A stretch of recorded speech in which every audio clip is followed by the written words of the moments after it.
गरुडगमन तव चरणकमलमिह मनसि लसतु मम नित्यम् गरुडगमन तव चरणकमलमिह मनसि लसतु मम नित्यम् मनसि लसतु मम नित्यम्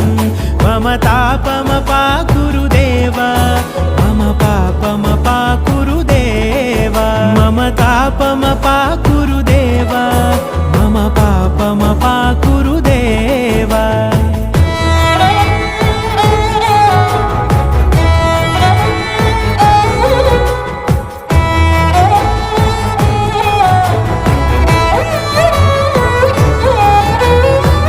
जनयन विधिनमुचिहरण मुख विबुध विनुत पद पद्मा जल जनयन विधिनमुचिहरण मुख विबुध विनुत पद पद्मा विबुध विनुत